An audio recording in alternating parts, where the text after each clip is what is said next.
Passo já em seguida a palavra para o senhor Júlio César Grilo, ex-superintendente do IBAMA em Minas Gerais e ex-membro também do Conselho de Política Ambiental do Estado de Minas Gerais. Terá também até 10 minutos. Ok, muito obrigado. Inicialmente, eu gostaria de... Perdoe-me, Júlio César, queria registrar a presença do deputado Domingos Sávio aqui também. Agradecer a presença do deputado Domingos Sávio. Obrigado. Tem a palavra, Júlio César. Bom, inicialmente, eu gostaria de desejar boa tarde aos deputados presentes, a todos os participantes da audiência pública e a todos que estão nos assistindo.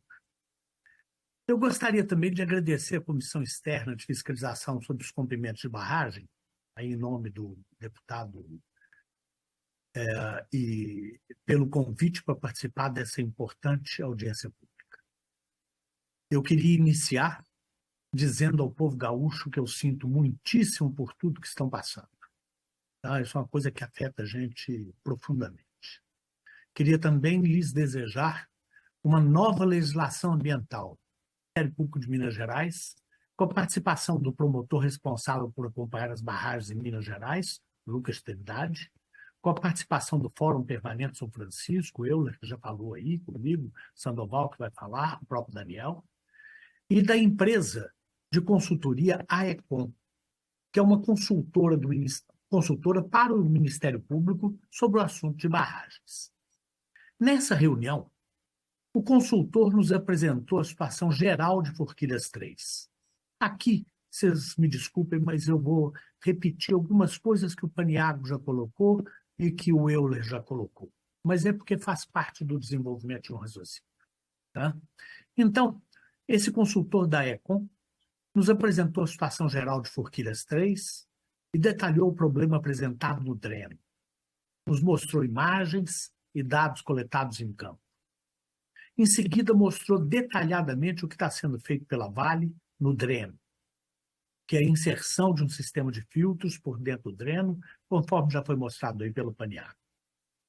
Nós discutimos longamente o problema que poderia estar ocorrendo com a barragem e a solução dada. E ali, na sala, chegamos a duas conclusões, isso no dia 18 do mês passado. A causa do dreno estar recebendo partículas finas de minério ainda não foi encontrada. E a segunda, a solução dada é como se fosse um band-aid, não é um remédio. Nós não sabemos se, por exemplo, essa saída de minério voltará com as chuvas do fim do ano, tá? Porque não sabemos exatamente o que está acontecendo ali. O fato é que não sabemos esse motivo real do problema encontrado no dreno. Isso nos preocupa muito. Entre os extremos de que pode não ser nada, ou pode, por exemplo, ser o início de piping, tá? Nós temos muita coisa que pode acontecer. Os técnicos estão acompanhando o dreno e, desde aquela data, nós não tivemos mais informações atualizadas. Tá? A nossa preocupação extrapola a questão daquele dreno. A barragem de Forquilhas 3 já estava colocada no nível máximo de risco, que quer dizer possibilidade de ruptura imediata. E o problema do dreno pode estar aumentando ainda mais o nível de risco. Além disso, nós temos outra imensa preocupação. O prazo para descomissionamento da barragem de Forquilhas 3 é muito longo, para 2035, mais de 10 anos. E além do estado em que ela se encontra hoje, nós temos eventos extremos de chuva decorrentes da crise climática que já estão por aí, como infelizmente nós estamos vendo agora no Rio Grande do Sul. E já vimos no passado recente e em diversos outros locais do Brasil e do mundo. Alguns exemplos rápidos aqui. Em Bertioga, São Paulo, ano passado, 683 milímetros em um dia. Cabralha, na Bahia, 417 milímetros em 12 horas. Petrópolis, no Rio de Janeiro, em 22, com 574 milímetros. Ligúria, na Itália, com 883 milímetros em um dia. Dérnia, na Líbia, Beihai, Zhengzhou, na China, etc. Quer dizer, o mundo inteiro está cheio de exemplos dos eventos extremos de chuva. Nós temos que torcer para não recebermos na região metropolitana de Belo Horizonte eventos extremos como esses que já estão aí. E porque nem uma única das nossas mais de 300 barragens de rejeito resistem a esses eventos extremos de chuva.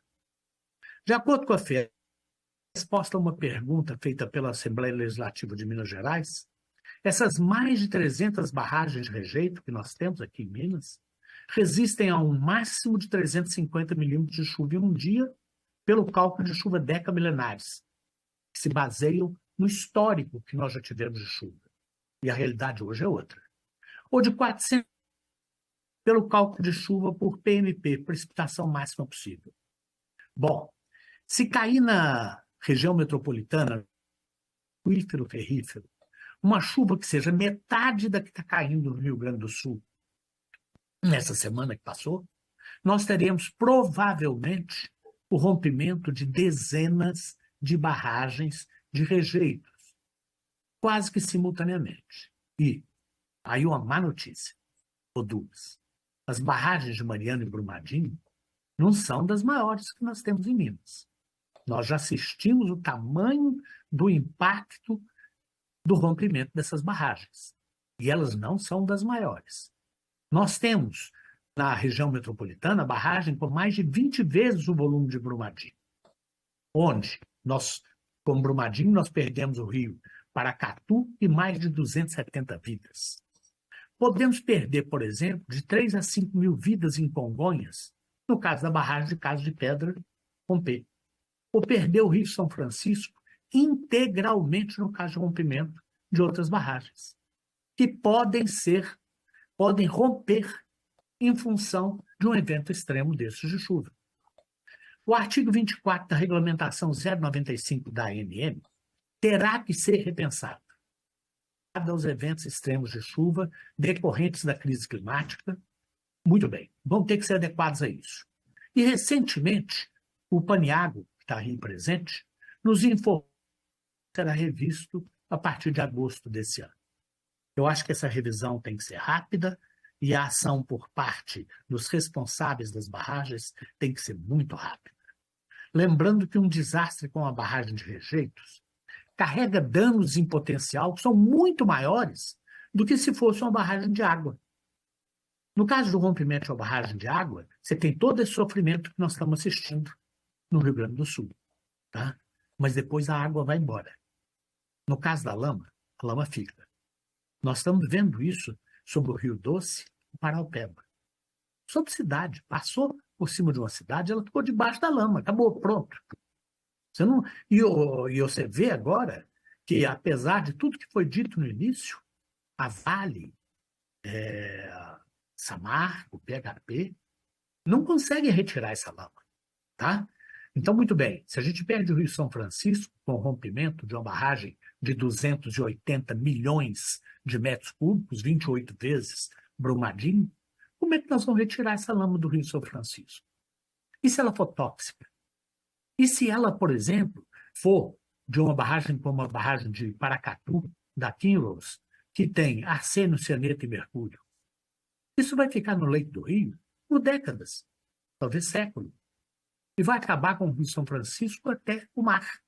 Quer dizer, isso nos preocupa muito. É importante lembrar também que Forquilhas 3 está a montante da captação de água de Bela Fama. E essa captação de água de Bela Fama é responsável pelo abastecimento de água de 70% de Belo Horizonte. Em caso de rompimento de Forquilhas 3, aumento da região metropolitana, ao menos parcialmente, é o perfeito funcionamento da estrutura de contenção de rejeitos, sobre a qual o Euler falou agorinha mesmo, que foi instalada 10 quilômetros a jusante da barragem, mas essa estrutura de contenção de rejeito também é motivo de preocupação, conforme a fala do Euler nessa audiência.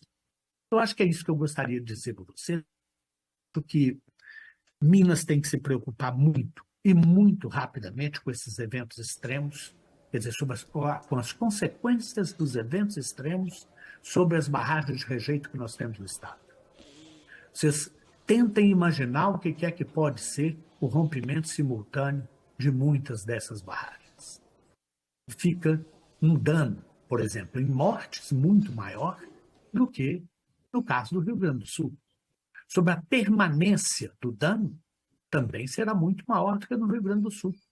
Então, o Estado de Minas, a ANM, a federação, tem que se preocupar com esses eventos extremos, que agora estão aí escancarados, ninguém mais pode questionar, sobre as barragens de rejeito no Estado de Minas. Por Quilas 3, inclusive.